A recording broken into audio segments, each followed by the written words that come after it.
Good afternoon, and welcome to today's Industry Week webcast, the top 10 trends that will shape your manufacturing strategy, sponsored by Ultra Consultants and Arbela Technologies.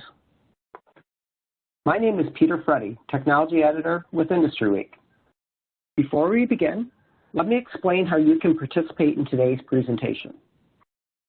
First, if at any time you're having audio difficulties or slides are not advancing, simply pressing your F5 key will refresh your webcast console.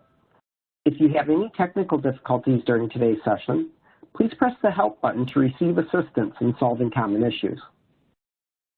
This webinar technology allows you to resize the presentation by clicking the Maximize icon or by dragging the lower right corner to enlarge the window. We do welcome your questions during today's event. Please use the Q&A window on the left side of your screen to submit a question to our presenters. We'll answer as many questions as possible following the main presentation, but please feel free to send in your questions at any time and we will add them to the queue.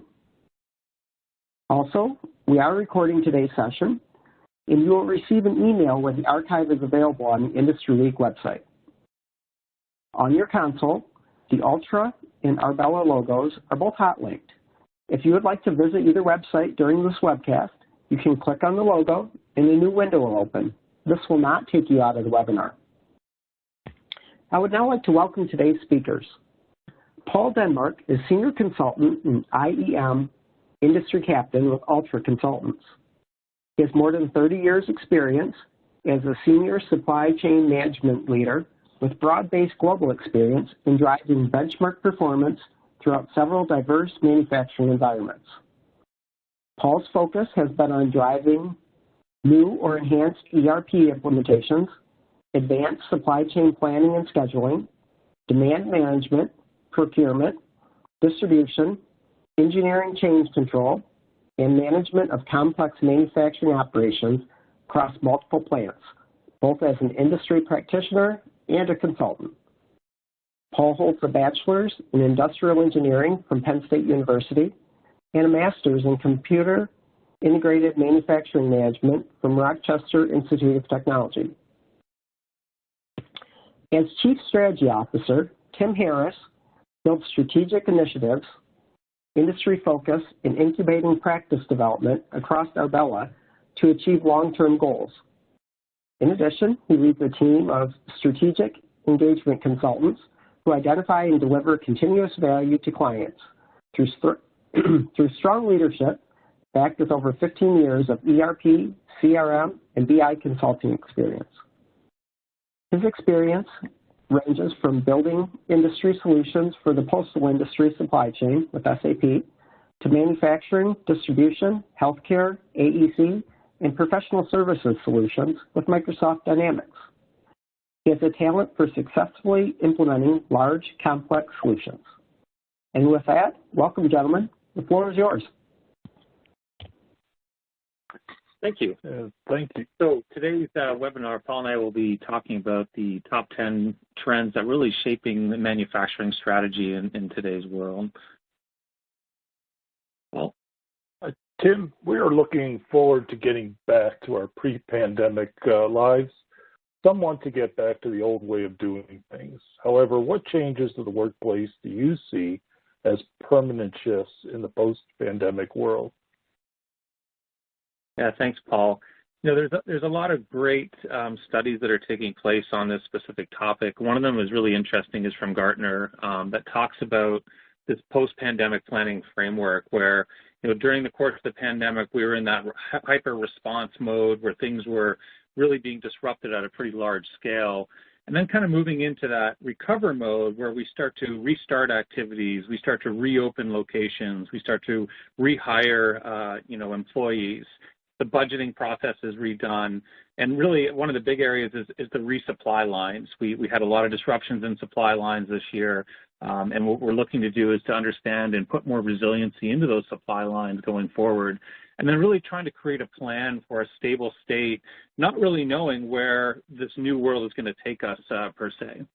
And then I think as you move from that post-recovery phase into that renew phase, we start to talk more about strategic initiatives. We start talking about durable execution across the organization, looking for patterns in the business to set new norms and how we want to operate and how we provide resilience to our business going forward to adjust for those changes that can take place without warning.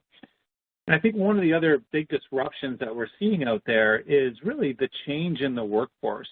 With the heavy furloughs and layoffs and whatnot that happened over the course of the last year, people had to pivot in order to continue to stay employed.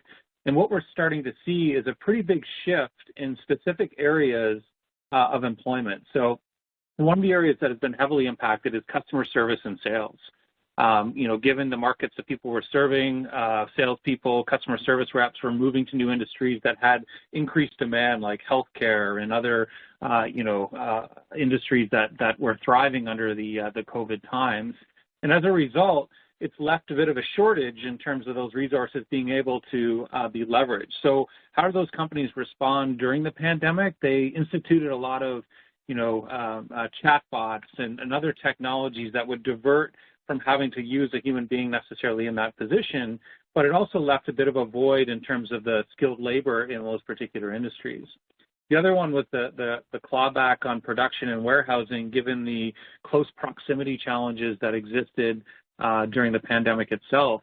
And a lot of investments were made into those areas, so things like robotics and things like artificial intelligence and whatnot that may claim some jobs moving forward in that area. So you'd be operating under a new norm in terms of employment, but at the same time, some of those production and warehouse people, again, have shifted industries and are currently employed elsewhere. So what we're expecting is a decrease in those, in the employment for those particular areas as well. We'll just switch over now and talk a little about employee safety and the new workplace. Thank you. Yeah, Tim, in many industries, employee safety has been elevated in importance, and it's often the very first topic that's reviewed during the production morning meetings, correctly so. What changes do you see coming that improve safety as production moves from throttled production towards full production? Yeah, thanks, Paul. So, there's a number of some interesting stats out there from a number of organizations that have really started to study what the new workplace and employee safety is going to look like. And I'll probably tackle the new workplace first, and then we'll talk a little bit about the employee safety side. But 61% of executives are planning to develop a hybrid model for production and non-production processes over the next 3 years. So what does that mean? It means that that hybrid model is not only, looking at employee robotics, artificial intelligence, and other elements, but also how do they actually want to manufacture? Are they going to 100% rely on their own manufacturing? Are they going to start to leverage third-party manufacturing? Are they going to start to have more collaboration? There's a lot of different hybrid models that are being looked at to put that resiliency into the organization. 28% have identified that upskilling and building new skills to match the evolving work environment around automation and digital and remote working are one of the top challenges that they're facing in their workforce today. Certainly, when you look at the ability for customer service to work from home, that could very easily become a new norm versus having to come into the office. On the shop floor, we're seeing some of our clients in the food manufacturing industry, for instance, where typically they were work very closely together. They were no longer able to do that. So they had to put automation into certain steps so that they could continue to, populate the grocery stores, but at the same time, ensure that their employees were in a safe environment. So that requires people that understand how this automation works, how these digital concepts work, and really how to manage and utilize those remote workers in the most effective and efficient manner. So that requires an upskilling of talent within the workforce to be able to support that. And then 80% believe that the ecosystem is critical to their competitive advantage, or the talent ecosystem. And what do we mean by the talent ecosystem? What we're really talking about here is incorporating digital capabilities in the workforce that we want to, and we also want to develop a talent ecosystem that's out there. So examples would be manufacturers partnering with technical schools or creating specific train-to-hire programs to really bring people into the workforce that may have shifted into other industries during the last 12 months or so. So having that ecosystem to be able to develop talent will be critically important to be able to support having the same level of quality and the same level of capabilities that they were used to pre-pandemic. And then 41% have actually already started to form relationships and develop that talent ecosystem. So that kind of tells you that they're already thinking ahead on these different areas. They're starting to work through what that talent ecosystem looks like. What does the training program look like? What is the LMS solution that's going to support that, and so forth. And then moving more towards the safety side, obviously organizations are grappling with challenges of moving back to full in-person capacity office and factory floors. I think those that have continued to work throughout this process have already had to put measures in around, employee screening and validation when they come in the door, social distancing rules, whether there's requirements around mask wearing and so forth. But that need for close proximity work environment requires investment to continue on in order to support that. So again, the automation of the processes, artificial intelligence for decision making, trying to drive some of that forward. But 87% of executives believe that the remote workforce opens up the market for difficult to find talent and expands the competition for talent among organizations. So what do we mean by that? If you think about the ability to work from home from like a call center perspective, from maybe a technical sales perspective, to work with your customers, we were typically limited in the past to people that were in our geographic area that we could upskill or be able to provide value to. Well, now that we can do this remotely, you now have opportunity to expand your network out in terms of hiring these employees if you have the right technology to support remote working. And then 20% of manufacturing executives found that managing productivity is one of their top challenges in their current environment. And that's just given the uncertainty of when the rules will change, what they'll change to, what the long-term effects are really going to look like. Although we're all getting vaccinated now and kind of getting to hopefully a stable position, we don't know what the rules are going to look like over the next 12 months, 24 months in terms of that safety in the workspace. So we'll continue to see that screening. I think what we'll see, and we've already started seeing this with some of our clients, is that they're looking at abilities to have a tracking device attached to the hard helmet or to a vest within the manufacturing process that is alerting their employees when they're too close in proximity to one another to be able to support that. So there's a lot of emerging tech that's coming out in that space to support that social distancing process. Great. We're going to need our vaccination passport just to go to work as well. It's getting on flight. Exactly. In the past, virtual and augmented reality has been more associated with entertainment with people. However, what meaningful opportunities are starting to exist for VR and AR technologies in more traditional industries within the next few years?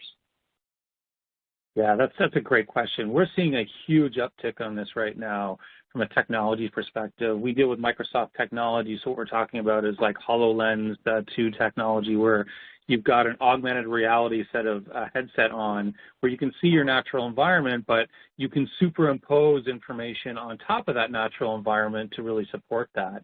So if we go back to the challenges that organizations are facing, we have a transport truck trailer manufacturer today that we work with. And essentially one of their challenges is they used to come in and bring clients in and do a walk around of the first trailer that was produced, show them the features, show them the capabilities, get their input before they go and complete the remaining set of the fleet. Well, that was impossible to do during COVID. So what they started doing is doing these HoloLens tours where you would log on to a webinar kind of like you're on today, and someone would be wearing one of these headsets that give about a 330-degree field of vision, and they would do a virtual walkthrough of that particular trailer. So, those virtual walkthroughs, we're seeing it used a lot for remote training. We talked about the upskilling needs that are happening out there today, but you can't bring people into classroom trainings today. So how do you get people up to speed on your manufacturing process? How do you upskill them in terms of your unique, value and processes that you have?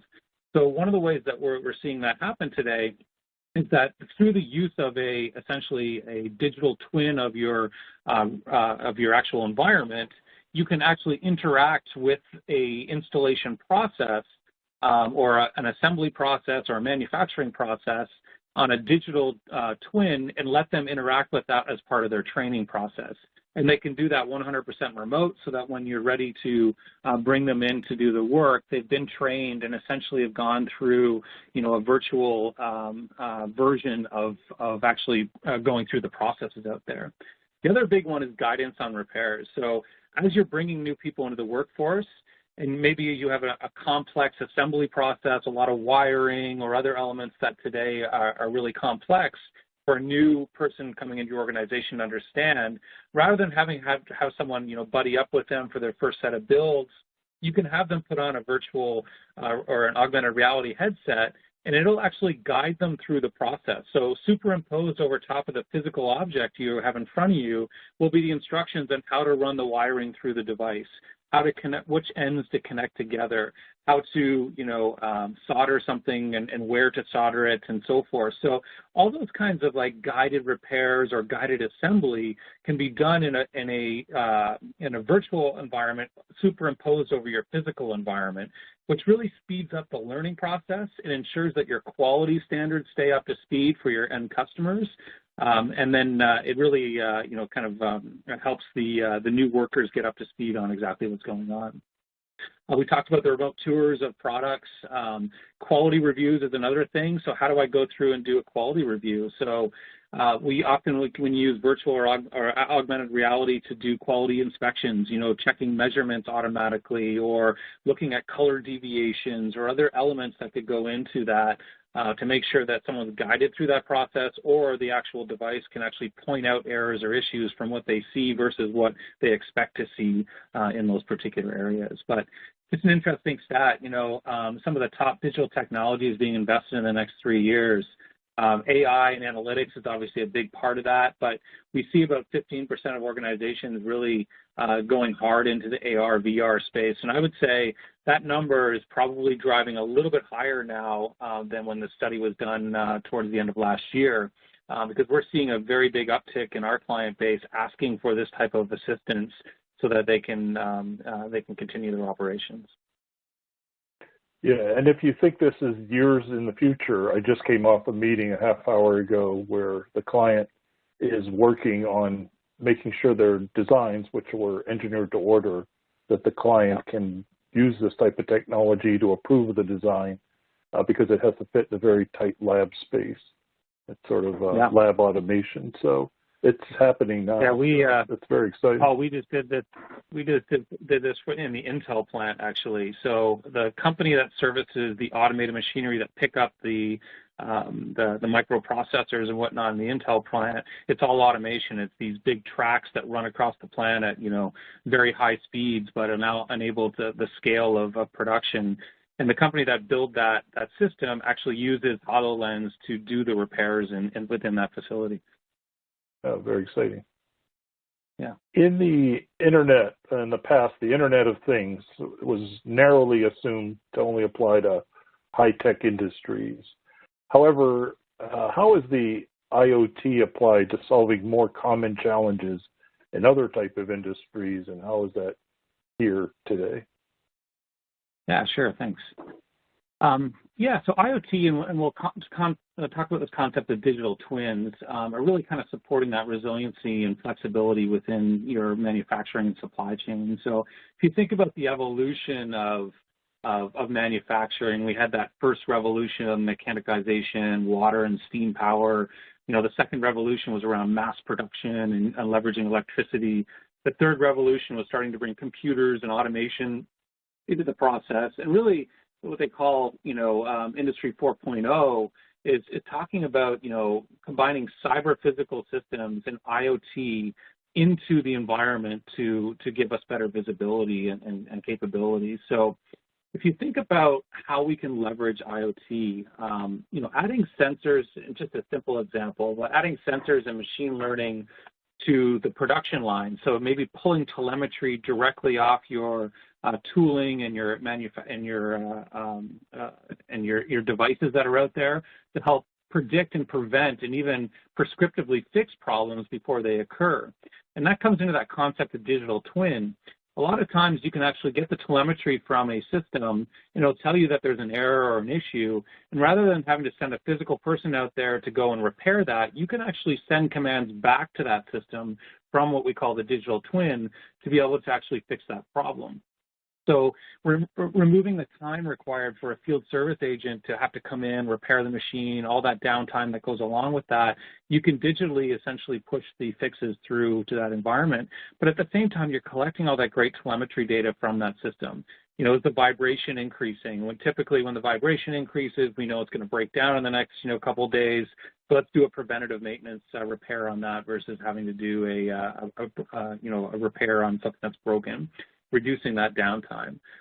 We talk about the use of vision systems and data and analytics to improve line quality of products and parts. So we have companies today that use a camera over top of a manufacturing line that looks for deviations in color from the paint line. And if there's any deviation beyond a certain number of shades, it'll actually stop the line automatically so they can correct the paint and then push it through, reducing a significant amount of waste that is built in there.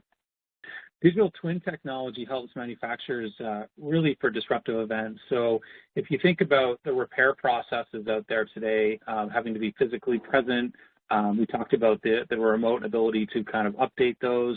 But a lot of organizations are starting to set up this concept of a digital twin of their full supply chain and getting telemetry data from their suppliers, from their transportation relationships, from their manufacturing line, and seeing their full supply chain end-to-end in a digital manner and trying to find out where there's inefficiency, where there's challenges, and where there's redundancy that maybe needs to be put in there to be able to continue to service your customers in the most effective way. And you're going to see a big push of that, and we'll talk a little bit later about control towers and how that comes into play when we feed this data from into those control towers from these digital twins that are out there. And then a lot of manufacturers are moving to embedding their own IoT on the products that they service. The healthcare industry has done this for a number of years now. My girlfriend has a CPAP machine, and that CPAP machine is 100% connected to the internet. And essentially, it's sending the telemetry data during the course of the evening about what's going on in terms of breathing habits, the amount of oxygen, all those different stats. And there's a system in the back end online that's basically adjusting the settings on that machine to keep her in a sleep state as comfortably as possible. So that's just an example of how IoT can be brought in there. But what we're also seeing is that IoT is being leveraged now by manufacturers to start to generate new service lines of business for their organization. We have a client today, James and Pleasant. They're a distributor and manufacturer of HVAC systems. And what they're starting to do now is to attach IoT devices into their products, and then they are now selling their field service support of those products associated to those customers. And it's created a brand new revenue line for them because now they can get the telemetry data from the products they sold, figure out maybe where things are going to break down, do preventative maintenance on it, and other examples like that. Remote training, we talked earlier about the augmented reality side, using digital twins to be able to do remote training on that. And really it's all about reducing costs, monitoring assets, optimizing maintenance, reducing downtime, and enabling the creation of connected products.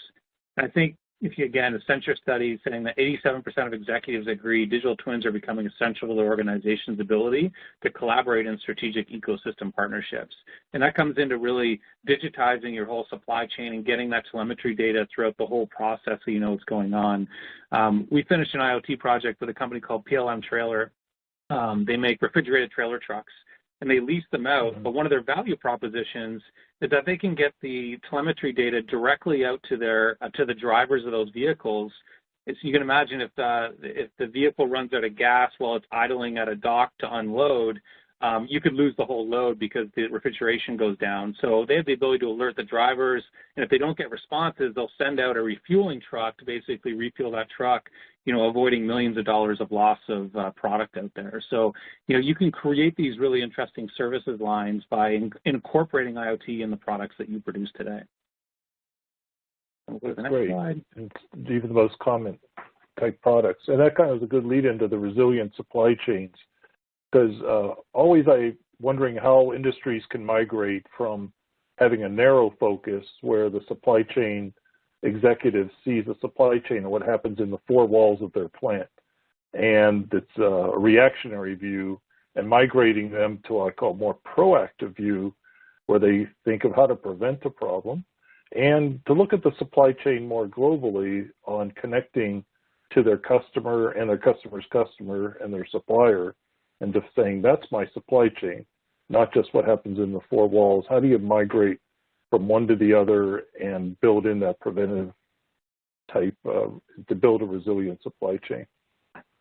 Yeah, no, that's a great lead in. And, if you look at really what's happened, and not only just the last year, but in general with supply chains, weather patterns are emerging these days that are very disruptive. It could be hurricanes, it could be, earthquakes like we had in Japan a couple of years ago, like the big snowstorms we keep getting in the Northeast here that are disrupting supply chains.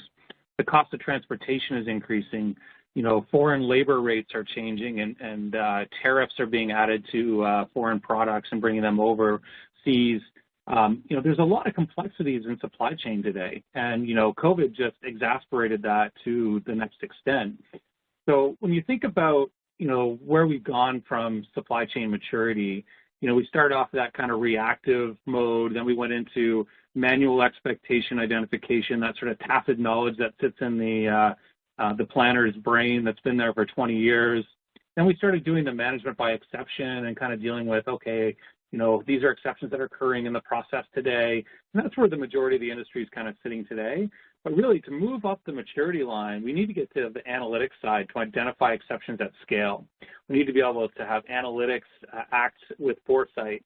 And we want to have analytics eventually drive, a self-loop optimization of that supply chain. And, when you think about that supply chain resilience, there's a lot of components that go into this. We talk about the nearshoring effects that are taking place today. With tariffs increasing, companies are reducing their geographic dependence on global networks and shortening cycle times for finished products. We talk about multi-sourcing. Not only do you need to understand your network in detail, but you need to be able to categorize suppliers not just by spend, but also by the revenue impact if there was a disruption.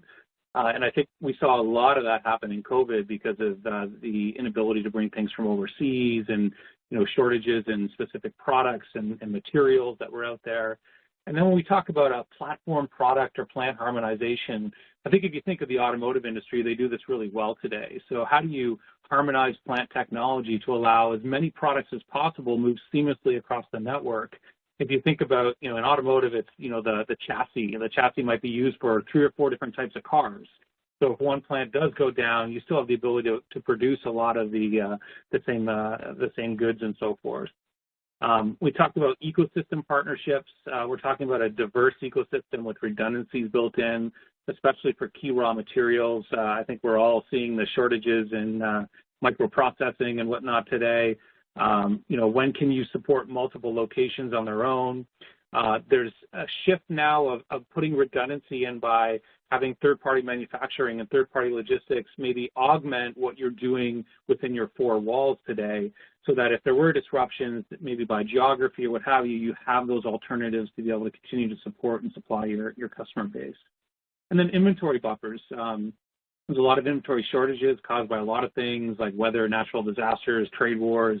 Buffer capacity is the most straightforward way to enhance resilience, but obviously that comes at a cost of excessive safety stock requirements. So the challenge is really that the buffers are expensive. Supply chain leaders have a hard time to justify them to the executive team, but you have to kind of look at where that natural balance is within your organization. And then manufacturing diversification. So in response to the U.S.-China trade war, many companies have begun to diversify their sourcing, manufacturing bases. Some that's meant, switching new suppliers outside of China and asking partners to supply them from elsewhere in Asia or other countries such as Mexico. But disruptions to supply chain operations have really intensified in the past few years. And this means that the cost of retaining multiple supply locations really must be seen as more of a cost of doing business rather than an efficiency that's out there today. So we'll head to the next slide. So when we talk about, just understanding those, sorry, go ahead, Paul. No, I just noticed that you want to comment on the 3PLs, that I noticed that, at least from my contacts with people, they just still see them a lot as, oh, that's a transportation company. But to have the partnership you described, a lot of them are doing, well, they know this, but not only the warehousing, but even light manufacturing. The difference of storing a common good, and they'll put the British plug versus the U.S. plug right on before you ship it. They think that has to only be done by your operation. It does require re-looking at some 3PLs of what they can do outside of just transportation. But I'm glad you had that, so I just wanted to comment on that. Absolutely, yeah. Thanks, Paul. And really the last part is, so how do we look at the supply chain? How do we start evaluating it, and how do we start to put some context around, visualizing the complexity within our supply chain? So, when we think about a control tower, we're thinking about, logistics and transportation. We're talking about fulfillment. We're talking about supplier assurance. We're talking about our current inventory, our end-to-end supply chain, and of course, our manufacturing elements that produce goods as well. And then we just need to be able to establish that real-time end-to-end visibility. What's going on out there? And that's when we talk about these digital twins, of getting the telemetry from these different sources near real-time or real-time data that allows us to make the decisions effectively. And then moving into that predictive and prescriptive decision support. So improving resiliency with smart alerts, real-time actionable insights that'll help you understand the upstream and downstream impacts of your events on customers and prioritize your response. One example, we did this for Makita Tools. During the pandemic, given that they supplied direct to contractors, but also through the Home Depots and, the big box stores out there today, as stores were opening and closing and changing to curbside pickup only versus in-store traffic, that adjustment was very disruptive to their ability to look at their forecasts from those big box stores and understand what the true demand would actually look like. So one of the things we helped them do is we took external data sources to really kind of, such as the Johns Hopkins COVID tracker, that would look for spikes in certain geographies around the country, and we've used that to predict closing down of stores that then would be actually leveraged on top of their forecasting for going into those particular locations. So, you can use these external data influencers to help you make decisions more effectively. And I think, as Paul mentioned at the beginning of this section, is that we've historically kind of looked within our four walls, and we have all kinds of great data within our four walls.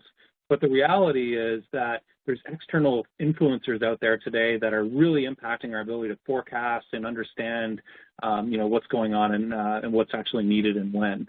So, that predictive prescriptive side really requires that outside data to support that. And then that collaborative information sharing.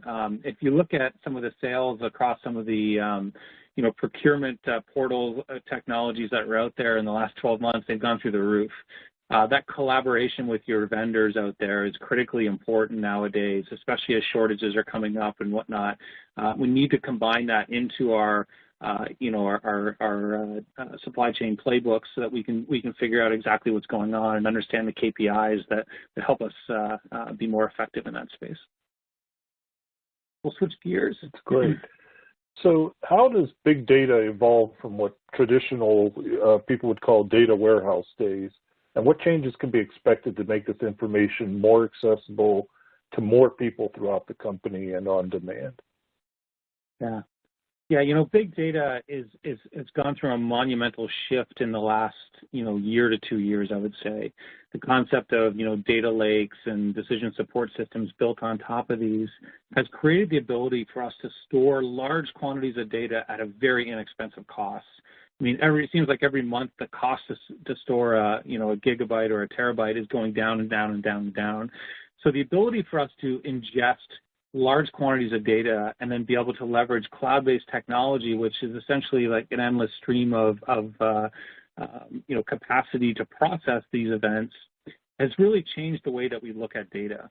In the past, we were very careful about what data we extracted and we put into our data warehouses and so on because the cost was high and the ability to run against those would maybe be an overnight transaction.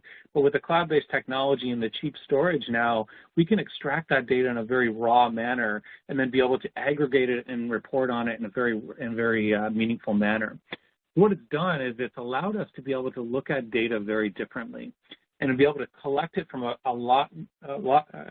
much larger set of data sources, which then gives us more accuracy in the ability to make decisions because we have the related data that could be impacting, the elements that we need to make decisions on. So if you think about how big data is being leveraged today, this accuracy of forecasts and resiliency of forecasts utilizing a lot of outside data factors, weather, current exchange rates, whatever is impacting your industry, commodity pricing, et cetera, on that particular space. We have a client today that wants to get into a very advanced forecasting engine that will essentially help them, determine when they should hedge their bets on purchasing certain types of meat products. And they produce various meat products out there today. So looking at to say, okay, we want to hedge our bets, see what's going on. What are the external influencers that are driving this? Where do we think the price is going to go in the future so we can get ourselves a better deal up front? And you're looking at it from a 30, 90, and a 180-day view so that they can price effectively and make their positions on the costs. Supplier evaluation. How do you evaluate suppliers? By looking at all the different components that interact with that supplier. Customer preference and trends analysis. We're seeing things like analyzing the behavior of people utilizing configurators on websites and what is their behavior while they're configuring as they select something and then they see the price change, they deselect it. Well, that indicates that maybe we're overpricing that feature. Getting into that hyper-personalization space requires a large quantity of data to be able to really focus that. And what it does do is it drives feedback into the engineering team to be able to produce products that are more desirable for your customers at the right price points. So price optimization, white space detection, tool life optimization from your shop floor, work cell optimization on your shop floor. All these things can be done by collecting this data and telemetry that exists out there and then analyzing it at scale to be able to give you the insights that you need. And, it's all done through the ability now to have inexpensive storage and the inexpensive processing power that allows us to get information rapidly and accurately. That's fascinating. For number 7, over the last several decades, traditional preventative maintenance programs have been put successfully in place by many industries in very similar ways. How is predictive maintenance different from the traditional preventative maintenance approach, and what improvements could be expected? Yeah, so I think if you look at today, it's an interesting study here just by TIC. 98% of manufacturers report 1 hour of downtime cost them over $100,000. And of that 98%, 81% say it's over $300,000 for that hour of downtime. That's an incredible amount of money when you think about it. So being able to predict at a higher rate of effectiveness, I think historically these preventative maintenance systems have predominantly been based on some tribal knowledge, some standard, repair schedules, but utilizing artificial intelligence and sensors on these particular products can help us get a better set of telemetry that then predicts and assesses or shows us essentially when things are going to break down before they break down. So really getting ahead of it so that we can do that preventative maintenance versus that repair maintenance, which tends to be, at times 4X, the time frame. A good example of that is, Thrice and Crump elevators. What they started doing is putting IoT devices on all the elevators that they manufactured. And then when they went out and got installed, the telemetry data from those devices would come back to their field service organization. And you can imagine if you're in like New York City with 100 stories and, an hour of downtime potentially in that building could cost millions of dollars to the tenants in that building. So what they found is that through preventative maintenance, their preventative maintenance average time was about 30 minutes of downtime. Their average repair downtime was about 4 hours. So they were able to create a brand new service division that would essentially allow them to go and sell their preventative maintenance field service to these companies that own their elevators so that they could keep the downtime at a minimum. Of course, the other element to that is that all that feedback goes into their engineering department to make their elevators more resilient going forward. And if you think about that from your manufacturing floor perspective, it's the same concept. How do you avoid that tooling downtime, retooling downtime? How do you avoid the, the machinery on the shop floor? What typically indicates whether it's going to break? Is it vibration? Is it, some sort of error code that's coming off the machines? Looking at that data at scale and being able to predict when things happen avoids those costly downtime within your production environment. So, increase uptime of machines and tools, predicting and planning downtime, automatically collecting the data from IoT, and then determining that end of life of equipment is another big piece, right? So if it's a 20-year life on that piece of equipment, when can you sell it to maybe maximize your asset sale and then use that to purchase new equipment from there as well? Yeah, that's great. Not only used internally for your internal equipment, I have clients doing it for the equipment they sell to customers, as well as leasing. They never got into leasing equipment, and they could get a better sense of when to resell it, not just because it's so old, but they wait till it's starting to reach that point using that type of feedback. That's very interesting. Yep.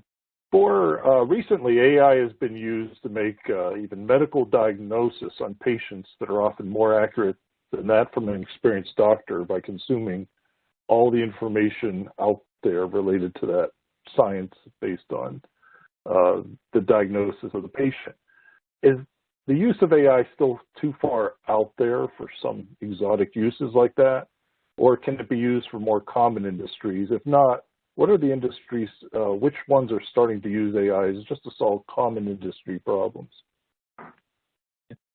Yeah, no, artificial intelligence is really starting to hit the mainstream right now.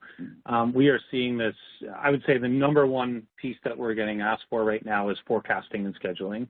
So how can I optimize my forecast? How can I optimize my scheduling?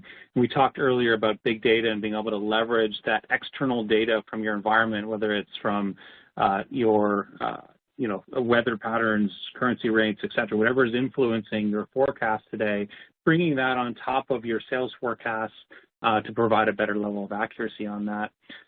We see a lot around price optimization today. So being able to offer the right price. So for instance, in the steel industry where you're heavily influenced by commodity pricing, but you're also influenced by the distance from your manufacturing plant to where the project is and maybe where your competitors are located in reference to that, we can leverage those elements to offer the right price during the sales cycle to hopefully win that particular deal. White space detection, we work with a medical device company today that is using white space detection. One of the things they'll look for is the shift of a doctor from one hospital to another or to another treatment clinic. And if they have a favorable relationship with that doctor, looking at, third-party data that actually shows the shifts of doctors and new practices and whatnot within hospitals, we can identify that there's now an opportunity to go and sell your medical devices within that particular location as well. So looking for how you can use these external data components to determine where you have opportunity to sell it today, to do lead generation essentially for you. Upselling and cross-selling recommendations, of course, that's a big thing today. We did this with James and Pleasant, being able to sell maintenance kits along with the products that they're selling, other elements that kind of like the old Amazon. If you're buying this, other people also bought this with this product. We're seeing a lot in the contact and call center space as well. So how do you surface the right information to a call center rep, which historically has had a high turnover of resources, so you don't get to retain that knowledge of your products over time? So how do you surface the right articles or information or instructions to that agent based on the data that's being discussed on the phone or, within the emails, et cetera, and then surfacing that at the right time to the agent so that they can be effective and efficient in their delivery with that customer. Shop floor schedule optimization we see a lot in as well, and then we talked about that predictive maintenance side of things. But really, we've seen this all over the board. We used artificial intelligence for our COVID screening app. It uses a thermal scanner. As employees are walking up to the scanner, it essentially detects whether we're getting a lot of false positives, because if you have a thermal scanner that's looking at the whole body, what ends up happening is if you have a set of headphones in your ears, it'll actually register as a negative element. If you're holding a coffee cup, if you've just warmed up your lunch in the break room, all those things can trigger the temperature scan. So what we did is we used artificial intelligence to train algorithms to basically eliminate anything that looked like a coffee cup, headphones in your ears, other things out of that matrix, and we improved the accuracy of that IoT screening app to 98%. So it removed a lot of the false negatives in their HR department that they had to follow up on if someone was walking around and got identified. So, color detection, all that kind of stuff is all built into AI today, which you can just drive an incredible amount of efficiency with AI. The business case needs to be put together, of course, because there are costs to running AI algorithms, but looking for the right business case within your organization, these are some of the common ones that we see out there. Fascinating. So what are Tim, what are the critical enablers for executing agile decision-making? And also, how do you get around the non-technological hurdles, such as supervisors that only want to work with their weekly report or shoot from the hip, I say, but they just like to work on a weekly cadence, so even if information's constantly changing, they don't get information overload, and they use agile decision-making to change their behaviors.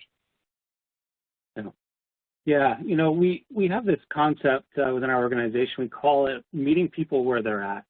And that concept of meeting people where they're at is to say, okay, we got to understand the maturity level of what's happening within an organization today. And you can't take them from maturity level 2 to 5 overnight. You've got to go through 2 to 3 to 3 to 4, 4 to 5 in order to really get to that desired outcome and that end state. So there are a number of strategies that you can really leverage. We've talked a lot about advanced technology today and trends that are in the market, but there's also intermediary steps that you can take in between to prepare people and get them up to speed of maybe using a dashboard to start with key KPIs instead of a spreadsheet.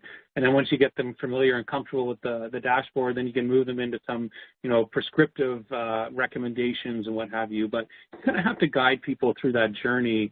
It's not like, hey, we just put artificial intelligence in and everything's golden. There's definitely a cultural component to all this technology that has to be considered and needs to be considered as part of the rollout to make it a success. And that, we talk about, you've heard the digital transformation concept for the last several years, but digital transformation is as much about cultural change as it is about technology change. And if you move those both at the same time, you're much more likely to have success with that revolution. But, we talk about resiliency and agile decision-making, talk about a lot of different areas, right? So, business continuity and growth, talking about protecting and growing the top line and developing agile operations so that you can quickly manage disruption, supply chain, logistics, facilities, manufacturing, et cetera. Those are all part of that business continuity side of things. When we talk about key enablers for stability and adaptability, we add in, the enabling people, empowering employees to be more productive, to stay collaborative, to adapt to new approaches and talent management and development that needs to go along with that. And then we talk about the accelerated data and digital platforms to support those things. And again, meeting the team where they're at today and then growing them into where you want to get them to. And the last one is around that robustness around the foundational level. So everything has to be secure. We've seen all kinds of stuff in the last few years around, security threats and so forth. So all this stuff has to be done in a very secure manner. And we also have to make sure that we continue to strengthen the financials of the organization, especially around liquidity, to be able to adapt and adjust to change rapidly, look at cost-driven models out there today, and reduce the total cost of ownership and the data-enabled policies so that we can look at cash flow and working capital and utilize that in the most effective manner for the organization. So there's a lot to think about there, but I think it starts to tie together the topics that came previously here. That's great. On sustainability, how are industries expanding their view of sustainability from, hey, it's the right thing to do for all our collective well-being, and shifting to, it's the right thing to do now and will even benefit the company? Yeah, this is sort of we put this one on the last one, but this is becoming a bit of a pretty big trend out there today. there's a lot of customers that are demanding responsible practices from their manufacturers. And that could be based on how your raw materials are supplied. It could be based on how you're doing your carbon offset. So if you look at a company like Microsoft, for instance, one of the things they've really been pushing in the media lately is that all their Azure data centers worldwide will be carbon neutral by, I think, 2025 or something like that. But what that really means is that they're building solar farms, they're building all kinds of renewable energy to help support these data centers. And the concept is that, hey, we know we're using a lot of energy, but we want to show that we're gonna source this from renewable areas. It does attract new customers and supports change in the current customers' desires. There's of course tax incentives to do this today that can help you, with that cash flow side of things. It will attract certain talent. So if you look at, certain industries out there today, like the Elon Musks of the world and whatnot, that focus on the culture as a big part of why great engineers and manufacturing resources join his organizations is part of that cultural philosophy, and a big part of that has to do with environmental sustainability. And then products produced will need to be designed for energy conservation, so not only how you're consuming energy, but the products that you're producing and what their energy footprint looks like out there. And then, of course, there's a large movement out there to reduce packaging out there today and getting into that recycled space. So there's a number of angles out there, but it was interesting that Accenture reported that 88% of executives report that their customers are demanding traceability and accountability from their organization as a result of this. So if it hasn't hit you yet, it probably will in the future, and it's something that you kind of need to consider as you're putting together your strategies out there around your supply chain and your sourcing the materials and what you're producing and how you're shipping it and so forth. So just an interesting trend that's kind of, I would say, probably starting to emerge more and more out there. I think that's really our kind of wrap up here. Just to kind of recap quickly, we talked a little bit about this post-pandemic exit strategy out of COVID-19 into that, renew space really from that recover phase. We talked a little bit about employee safety in the workplace and how that's going to create new norms. We talked about what does the new workplace look like around, the ability to work remotely and the change of skill sets and requirements in that. We talked about augmented reality and using that for a number of areas of your business. The IoT digital twin, both for your products, but also, part of your machinery and your supply chain out there today. We talked resilient supply chains, control towers, and what that really means in today's world. Getting greater visibility using the big data, which has come down significantly in cost to be able to support that. And then leveraging that for things like predictive maintenance and artificial intelligence. And then talking about how do we make agile decisions within the organization. And then lastly, that focus on sustainability. So these are kind of some of the 10 trends that we see in the market today. And I think we'll probably open it up for questions at this point.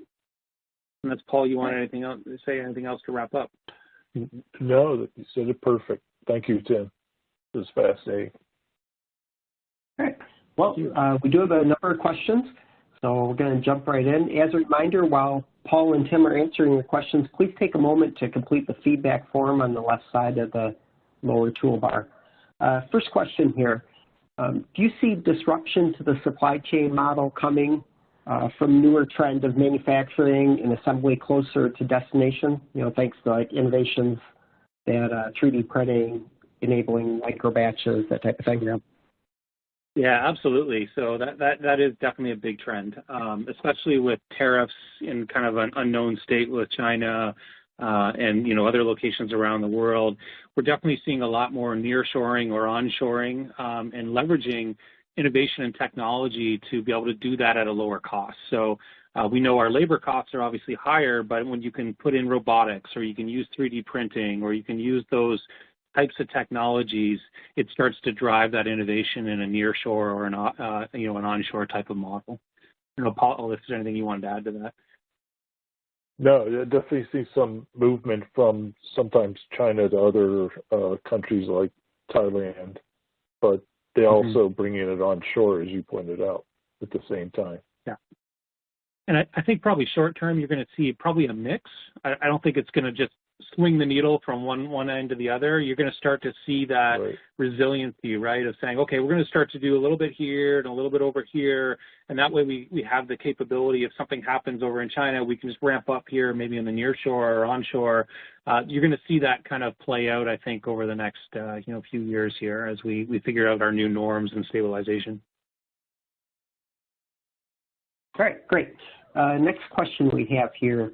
Any ways to determine a healthy pace of understanding changes in terms of time and resources? Yeah, I think cultural assessment is really critical. We talked about digital transformation and the importance, as much as it is a technology thing, it's about a cultural shift as well. So there's certainly a number of organizations out there. Ultra does a great job of this today. We've worked with Ultra on this in the past, is to really assess where your organization is today. Where are you? What are your processes that you're doing to? What does your future state, look like, and where do you want to get to? And then really developing a roadmap for that. So there's lots of maturity models. There's lots of ways to assess exactly where you're at today, and then determine the right way to introduce that change. Both Arbela and Ultra have organizational change management practices.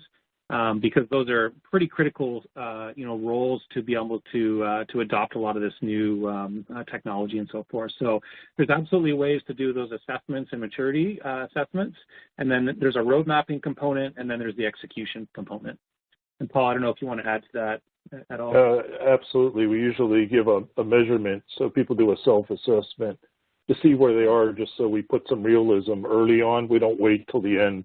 Oh, it's bad news, you're not ready yet after you've invested in new ERP. We do that rather soon to try to fit sometimes what we call cultural changes. Sometimes I say people hope for A and reward B. They sometimes have a different wrong reward system in place, and we'll also point that out as well, that maybe keeping the information internally versus spreading it out. There's sometimes a culture that's not conducive to driving the changes that you want, that are not necessarily culture, but they're tied to culture. Yeah. All right, great. Next question we have here. Do you see a greater focus on registered apprenticeships to develop skilled talent? Yeah, absolutely. So we're seeing a lot of organizations reaching out to technical schools and various college programs and whatnot, and establishing relationships. And in some organizations, going as far as basically providing their goods that they manufacture as the tools that people train on within those locations. So there's certainly a big shift in trying to establish where your next talent is going to come from, using local colleges, universities, trade organizations to do that. Paul, you want to add to that? Right. Yeah, I absolutely see those partnerships, and like I said, some companies are just doing it within their four walls. Depends on how big they are, but I've seen either partnerships or they've just taken the reins themselves and start having their own internship programs. For sure. All right. Next question here. How can we prepare for a post-pandemic environment? Yeah, so it starts with assessment, and I think Paul mentioned this earlier. Self-assessments or leveraging a company like Ultra to help you with those assessments, and really digging in and saying, okay, well, what were our disruptions, right? Where does our new norm look like? How can we add that resiliency into our organization out there today? There are great ways to conduct those assessments. We have, surveys and maturity models and various other, assessment tools that are advantage or are our disposal that we can leverage to really kind of figure that out. But, it's a self-reflection in many ways. And then also looking and using organizations like Ultra and Arbela to say, hey, we've got an outside-in looking view, and you've got an inside-out looking view. And if we combine those together, it gives a lot of great insights as to what's needed to put that resiliency in there. Yeah, nothing to add to that. I just think some of these things that people think are temporary, I think they're going to be here to last. And yeah, people already know how to do it because they're operating now with it. It's just going to be, after the pandemic, they're going to still operate in a similar fashion. Yeah, for sure. All right. Let's hit one more question here. What are the top 3 CEO questions that I need to answer to start my company into the Industry 4.0 journey? Paul, do you want to start with that one? Or do you want me to take that one? Yeah, go ahead. Okay. Yeah, top 3. Geez, only 3 questions.